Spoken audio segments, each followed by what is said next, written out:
You can. I personally like to leave just a little bit for movement, not a lot, because honestly it gets in your way. Those tips are going to get in your way. When you've done that knot, bead on your first bead.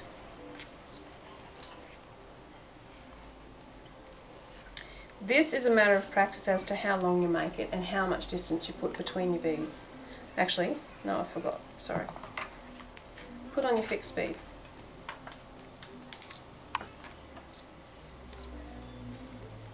Above the knot. Not too close to the knot, because sometimes what it does is it pinches the knot and it won't give it, you won't hear the click, which you want to hear.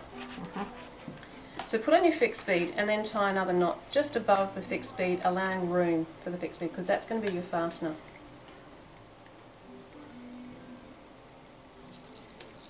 A little bit more room than that, because you're going to find it hard. If it's too close, it's very hard to get it while you're putting it on your wrist. Yeah. It's really hard to control it, and it gets somewhat frustrating. Trust me. And Trust so, me. I'm a granny. well, I'm not. I'm a mother.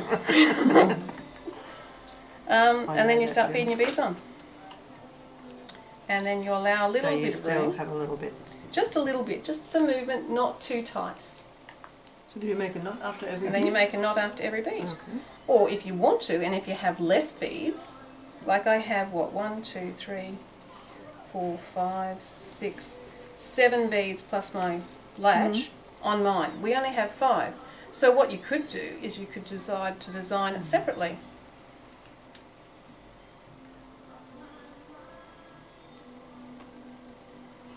And just have an empty space. Okay? And then another bead, and then an empty space or whatever. Or you can decide to do this. You guys can do normal knots. Let's make them a bit more interesting. And this is the knot that's on the string. See how that knot is a bit thicker than the average knot? That's a normal knot. That one's wider. See the difference there? That's done. Those two there. That's done. Tie your knot over your fingers, okay, so you've got a big hole.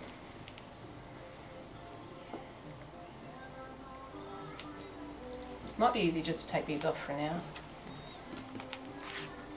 So you've got a normal knot, then you take your end and you feed it through again. And as many times as you want. I'll do 3 if you guys want to do as many, or 2. Don't make another knot, no, don't close the knot. In that one knot you've made, so your knot looks like that. Okay? And then, carefully, trying to keep it as even as possible, kind of just move it all down.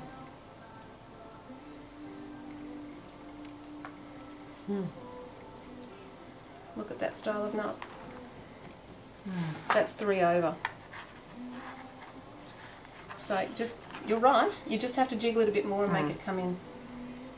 I only did 2. And so if you had less beads, let's say you did that, where you've got a little knot, bead, big knot, bead, little knot. And that will also condense the size of your lariat down to your wrist size.